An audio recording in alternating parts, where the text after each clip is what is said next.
সবাইকে আজকের এই বিশ্লেষণে স্বাগত। আজ আমরা কথা বলতে যাচ্ছি এমন একটা বিষয় নিয়ে যার জন্য অনেকেই দীর্ঘ সময় ধরে অপেক্ষা করে আছেন। হ্যাঁ, ঠিকই ধরেছেন, বহুল আলোচিত নবম জাতীয় পে স্কেল বা বেতন কাঠামো। রাজনৈতিক প্রেক্ষাপট যেমনই হোক না কেন, একদম নিরপেক্ষ জায়গা থেকে আজ আমরা কেবল তথ্য, উপাত্ত আর সুপারিশগুলোর গভীরে গিয়ে বোঝার চেষ্টা করব যে আসলে ভেতরে কী ঘটতে যাচ্ছে। চলুন শুরু করা যাক। শুরুতেই একটা বিশাল সংখ্যার দিকে নজর দেয়া যাক। 20,000 শুনতেই চমকে যাওয়ার মতো, তাই না? এই একটা সংখ্যায় কিন্তু বলে দিচ্ছে প্রস্তাবিত পে স্কেলের ইম্প্যাক্ট ঠিক কতটা হতে চলেছে। সরকারি চাকরিতে সর্বনিম্ন গ্রেডের মূল বেতন 8,250 টাকা থেকে এক লাফে 20,000 টাকায় উন্নীত করার কথা বলা হয়েছে। বোঝাই যাচ্ছে খুব বড় মাপের একটা কাঠামোগত পরিবর্তনের আভাস পাওয়া যাচ্ছে।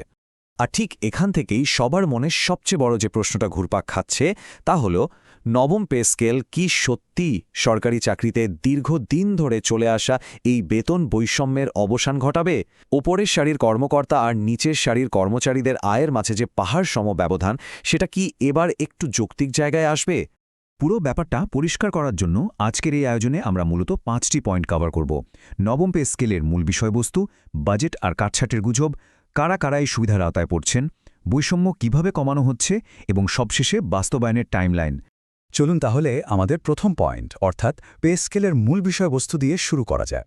প্রথমত আপনাদের জানিয়ে রাখি, বিদ্যমান 20টি গ্রেড বা স্তরে যে কাঠামো সেটা কিন্তু একদম অপরিবর্তিত থাকছে। তবে বেতনের সর্বোচ্চ সীমা বা সিলিং পুরোপুরি দ্বিগুণ হয়ে যাচ্ছে।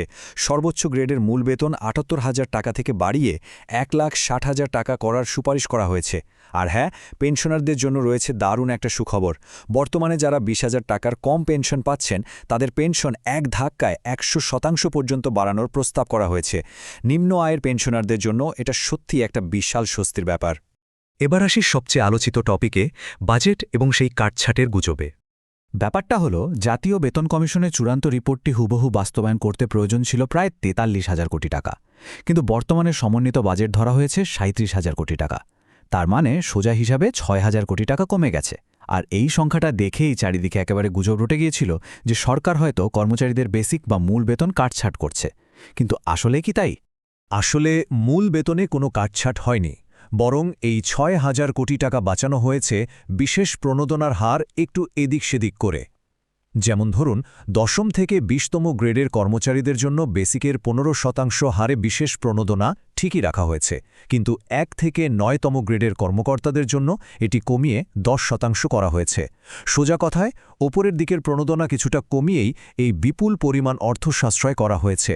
সুতরাং বেসিক কমার যে গুজব, সেটা একেবারেই ভিত্তিহীন। এর পরের প্রশ্ন হল, এই সুবিধার আওতায় আসলে পড়ছেন কারা? সরাসরি সরকারি কর্মকর্তা বা কর্মচারী, যেমন প্রশাসন, পুলিশ, স্বাস্থ্যকর্মী বা বিচার বিভাগের কর্মীরা তো এই সুবিধার আওতায় থাকছেনই। তবে সবচেয়ে বড় চমকটা হলো, এদের পাশাপাশি এবার এমপিওভুক্ত শিক্ষক, এমনকি বিভিন্ন স্বায়ত্তশাসিত ও আধা স্বায়ত্তশাসিত প্রতিষ্ঠানের কর্মীদের জন্য সমন্বিত নির্দেশনা জারির পরিকল্পনা করা হচ্ছে। মানে আগের চেয়ে অনেক বড় একটা গোষ্ঠী এবার এই পে স্কেলের সুফল পেতে যাচ্ছে। চলুন এবার দেখি, বৈষম্য কমানোর ক্ষেত্রে কারা আসলে সবচেয়ে বেশি লাভবান হচ্ছেন। কমিশন কিন্তু খুব সচেতনভাবেই এমন একটা কাঠামো তৈরি করেছে যেখানে নিচের দিকের গ্রেডগুলোতে শতকরা হার সবচেয়ে বেশি বাড়ানো হয়েছে। ডেটা অনুযায়ী 11 থেকে 20তম গ্রেডের কর্মচারীদের বেতন 140% পর্যন্ত বৃদ্ধি করার কথা বলা হয়েছে। অন্যদিকে 1 থেকে 10তম গ্রেডের কর্মকর্তাদের বেতন বাড়বে 100 থেকে 105%। বোঝাই যাচ্ছে নিম্ন গ্রেডের সুবিধা বাড়ানোর দিকে একটা স্পষ্ট মনোযোগ দেওয়া হয়েছে এখানে। এই পার্সেন্টেজগুলোর পেছনে কিন্তু খুব সাধারণ অথচ গভীর একটা সত্য লুকিয়ে আছে। ব্যাপারটা খুব সিম্পল। একজন ঊর্ধ্বতন কর্মকর্তা যে বাজার থেকে চাল ডাল কেনেন, একজন 20তম গ্রেডের সাধারণ কর্মচারীও ঠিক একই বাজারেই যান। দুজনের জন্যই বাজারের জিনিসের দাম আর মূল্যস্ফীতির চাপ একদম সমান। তাই আয়ের এই বিশাল বৈষম্য কমিয়ে আনাটা শুধু যে একটা গাণিতিক হিসাব তা নয়, এটা আসলে টিকে থাকার লড়াই। আর ঠিক এই কারণেই পে কমিশনের মূল লক্ষ্য হিসেবে এটাকে নির্ধারণ করা হয়েছে। শীর্ষ প্রশাসনিক কর্মকর্তাদের বিলাসবহুল সুযোগ সুবিধা বাড়ানোর চেয়ে নিম্নস্তরের কর্মীদের জন্য যাতে অন্তত জীবন ধারণের উপযোগী একটা সম্মানজনক মজুরি নিশ্চিত করা যায়, সেটাকে এখানে সর্বোচ্চ অগ্রাধিকার দেওয়া হয়েছে। সরকার বা প্রশাসন যাই হোক না কেন, নিম্ন আয়ের কর্মচারীদের একটু আর্থিক স্বস্তি দেওয়ার এই মূল লক্ষ্যের দিকেই সবাই ফোকাস করছেন। আমরা আলোচনার একদম শেষ পর্যায়ে চলে এসেছি। এবার বাস্তবায়নের ধাপ এবং সময়সীমা নিয়ে একটু কথা বলা যাক। বাস্তবায়নের প্রসেস কিন্তু এরই মধ্যে শুরু হয়ে গেছে। গত ২১ মে সচিবালয়ে অনুষ্ঠিত সচিব কমিটির বৈঠকে এই নিয়ে নীতিগত আলোচনা সম্পূর্ণ হয়েছে। যদিও পূর্ণাঙ্গ সুপারিশ চূড়ান্ত করতে হয়তো আরও ২-১টা মিটিং লাগতে পারে। এর পরের ধাপে আগামী কয়েক মাসের মধ্যে প্রধানমন্ত্রীর অনুমোদন সাপেক্ষে পূর্ণাঙ্গ গ্যাজেট প্রকাশিত হবে। তবে সবচেয়ে ইন্টারেস্টিং ব্যাপার হল, গ্যাজেট যদি আগস্ট বা সেপ্টেম্বরেও প্রকাশিত হয়, এটি ভূতাপেক্ষভাবে অর্থাৎ পেছনের তারিখ হিসেবে ১ জুলাই থেকেই কার্যকর হবে। তার মানে বকেয়া সহই নতুন স্কেলের সুবিধা পাওয়া যাবে। তবে একটা বিষয় আমাদের মাথায় রাখতে হবে, বৈশ্বিক অর্থনৈতিক চাপ আর দেশের ভেতরের আর্থিক অবস্থার কথা বিবেচনা করে এই পুরো কাঠামোটি কিন্তু রাতারাতি একসাথে চাপিয়ে দেওয়া হচ্ছে না। ২০২৬-২৭ অর্থবছরের জাতীয় বাজেটে প্রায় ৩৫,০০০ কোটি টাকার একটা বিশেষ থোক বরাদ্দ সংরক্ষণ করে পে স্কেলটি সাবধানে ৩টি সুনির্দিষ্ট ধাপে বাস্তবায়নের পরিকল্পনা নেওয়া হয়েছে।